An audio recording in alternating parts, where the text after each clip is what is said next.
Lilja Mósesdóttir, hagfræðingur og frambjóðandi Vinstri grænna, vill fara í almennar aðgerðir til aðstoðar heimilunum í landinu og hefur lagt til að ríkið felli niður 4 milljónir af höfuðstól húsnæðislána landsmanna. Við ræðum þessar hugmyndir við Lilju eftir augnablik. En við ætlum að byrja á hugmyndum Lilju Mósesdóttur og ræðum við hana hér. Hugmyndur að fella niður 4 milljónir af húsnæðislánum fólks. Hún sest hjá Þórunn. Velkomin Lilja.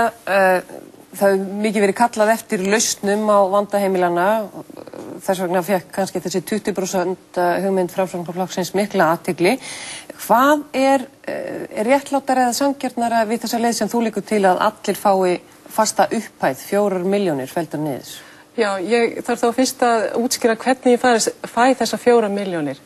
Ég fæ þar með því að athuga hvað verðbólgan var á síðasta ári og verður á þessu ári og það um 27%.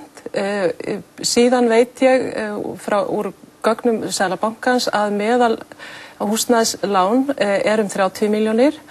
Er það svo hátt? Meðallánið 30 milljónir? Já, það meðal annars upplýsingar sem ég hef fengið úr Seðlabankanum og ástæðan fyrir því að það svona hátt svo að það eru þó nokkrir með mjög há húsnæðislán sem þeir hafa þá fengið í bönkunum, frekar heldur en hjá Íbúðalánasjóði. Þannig að þessir fái toga meðaltalið upp en fjöldin fyrir neðan? Já, fjöldin fyrir neðan. Já. Og þessi 27% verðbólga, eða verðbólguskot sem var svona bæði fyrir bankahrunið og eftir, að það þýðir að þetta 30 milljón króna lán mun hækka 8 milljónir. Og þessar 8 milljónir hefðu fallið á bankana, sparisjóðuna og Íbúðalánasjóð í húsnæðislánakerfi eins og því norræna. Þar sem að vextir eru fastir. Þú segir mun hækka ertu að meina að það hafi hækkað 8 milljónir, þetta meðallán, á þessum tíma? Já, sko þá það er náttúrulega þetta 2009 er ekki lokið. En fjármálaráðuneytið gerir ráð fyrir 13% verðbólgu á þessu ári og síðasta ári þá var verðbólgan 12,3%. Og samtals þetta þá 27% verðbólga á þessum 2 árum. Þetta verðtryggt íslenskt lán og þú ert að segja lántakinn ber alla ábyrgð, tekur allt á sig, það er að skipta kostnaðinn. Já, og þessi sanngjarnt að lánveitandinn, sem þá Íbúðalánasjóður, bankar og sparisjóður, taki helminginn og síðan lántakinn, sem þá heimilinn, taki á sig helminginn af þessu verðbólguskoti sem varð meðal annars vegna bankahrunsins. En hverjir eiga að fá þessar 4 milljónir? Er það hver einasta manneskja sem með húsnæðislán og þá í bönkum, lífeyrissjóðum og Íbúðalánasjóðum? Já. Og þá náttúrulega bara fyrir eina fasteign, það er náttúrulega margir sem eiga fleiri en eina fasteign. Og þetta þýðir náttúrulega það fá allir sömu upphæð. Jafnvel þó að lánin þeirra hafi kannski hækkað mismikið. Þeir sem hafa verið með 10 milljón króna lán, þeir fá 4 milljónir, þó svo að lánið hafi bara hækkað 2,7. Og það finnst sumum óréttlátt að fólk sé að fá umfram þessa hækkun. En það þó réttlátara heldur en að vera með einhverja prósentutölu í afskriftir af lánunum eins og 20%. Því það myndi þýða að fólk með fasteignalán upp á 10 milljónir væri að fá 2 milljónir, á meðan að fólk með fasteignalán upp á 30 milljónir væri að fá 6 milljónir. Og 3 milljón krónum meira og það fólk sem með lága upphæð í fasteignalánum yfirleitt tekjulágt fólk. En það líka fólk sem keypti fasteignir fyrir löngu síðan og ekki í neinum vandræðum og getur alveg borgað af sínum 10 milljónum. Já, það sínum 10 milljón króna lán. Það yfirleitt mjög lítill hópur og stór hluti af þeim hópi hefur þá borgað upp sitt lán.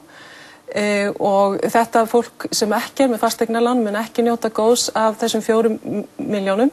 Það hefur hins vegar notið góðs af þessari aðgerð sem að fyrrverandi ríkisstjórn fór í þegar að hún veitti öllum sparifjáreigendum fullan aðgang að sínu sparifé. Og þá umfram þessar 3 milljónir sem þá trygginga upphæðin sem að ríkinu bar að að tryggja að fólk hefði aðgang að. Já, einhverju getur kannski þótt það líka óréttlátt að sá sem var skynsamur vildi ekki kaupa, lagði fyrir eins og fólki var uppálagt að gera, eyddu í sparnað og svo framvegis og að hún sé sagt, já, þú færð þó að halda því sem að þú sparaðir á meðan aðrir fá niðurfellingu á hluta skuldanum.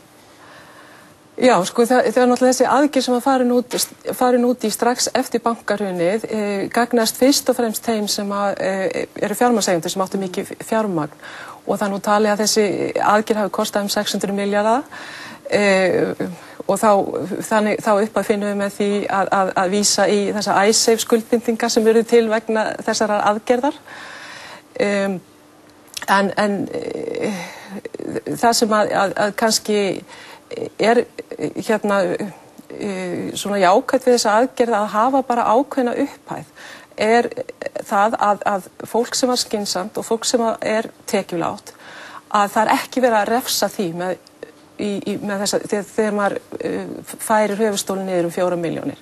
Því er hins vegar refsað ef þú ert með prósentutölu til að færa niður höfuðstólinn. En er þetta nóg? Er ekki einmitt hægt á því að þar sé verið að ég segi ekki kasta fé út gluggann eða og þó það sé verið með því að hafa þetta svona almennt að þá ertu að láta alla hafa 4 milljónir líka þá sem að það skiptir ekki máli því að þeir munu hvort þeir farið þrótt þeir get ekki borgað þó að þú lækkir húsnæðislánu 4 milljónir vegna þess að þeir eru með bílalán og þeir eru með allskynslán sem að er að sliga heimili hvort þeir er. Sko það fólk sem er nú þegar komið í þrot, það er búið að fara út í sértækar aðgerð fyrir þetta fólk. Ég nefni sem dæmi greiðslujöfnun, þar er fólki gert kleift á að minnka greiðslubyrðina með því að lengja í lánunum eða sem sagt færa hluta af aukinni greiðslubyrði aftur. Síðan á að fara að samþykkja hérna greiðslu aðlögun fyrir fólk sem hérna er að koma í erfiðleika.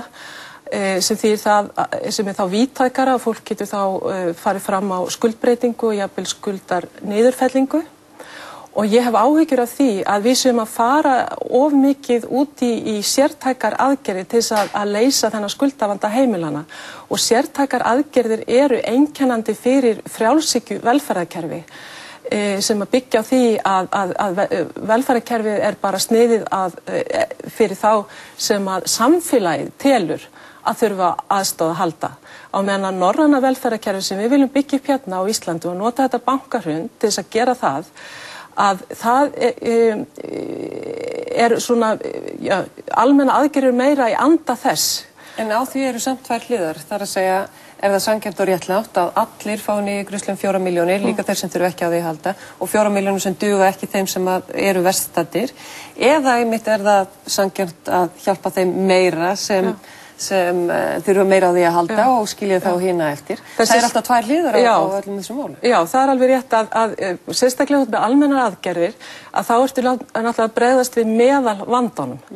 Þannig að hérna, það koma alltaf einhverjir hópar betur út en þeir eiga að koma út og aðrir sem koma verr út. Og það sem hérna 20% niðurfelling á hérna húsnæðisskuldum þýðir er að hóparnir sem skulda mest og eru oft tekjuháir að þeir koma best út. Ef þú ert með 4 milljón króna niðurfærslu á höfuðstól húsnæðislána að þá koma þeir best út sem skulda minnst sem eru oftast tekjulágir.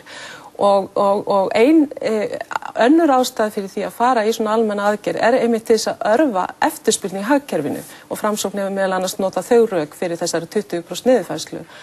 Til þess að örva eftirspurn í hagkerfinu sem mest, þá þarftu að fara út í aðgerð sem að gagnast þeim tekjulága mest, því það er fólki sem að kaupir hér í bónus og fer norður á Akureyri í sumarfrí í staðins að fara til útlanda. Nú, bara svona rétt í lokin, mér langar vegna þess að þetta styttist í kosningar og fyrir kjósendur þarna úti að þá hugsa er verið að yfirbjóða, þetta var rætt á landsþinginu ykkar en ekki tekið upp sem slíkt sem stefna flokksins eða eitthvað? Nei, þetta var rætt og það voru mjög heitar umræður þetta. Fólk vildi fá útskýringar á ýmsum leiðum sem eru í gangi, sérst að vildi fá nákvæmlega að vita hverju það eru sem að fá mest út úr þessari 20% leið, hverju fá mest út úr því að lækka 4 milljónir. Það erfitt að svara því akkurat núna, við höfum ekki gögnin frá Seðlabankanum greiðslubyrðina, þannig að það var samþykkt þó það að fara út í aðgerð þar sem að höfuðstóllinn yrði færður niður án þess að tilgreina hvort það yrði einhvern hundraðshluta eða ákveðna upphæð og það í anda þess að Vinstri græn vilja vera ábyrg og vilja fyrst fá að reikna út hvað þetta kostar. Þú reiknaðir út að þetta myndi kosta hvað 300 milljarða? Já. Og leiði mín þessar 4 milljónir kosta sama og þessi 20% niðurfærsla bara á fasteignaskuldum. Þannig að kostnaðurinn þar er ekki einhver þáttur í að velja þarna á milli þessara tveggja aðferða. Og þá er spurning, er hægt að fjármagna þetta og við höfum ekki mikið svigrúm hérna að auka útgjöld ríkisins en ein leið væri náttúrulega bara að frysta þessar 4 milljónir af höfuðstóli allra fasteignalána. Kæra þakki fyrir komuna, Lilja.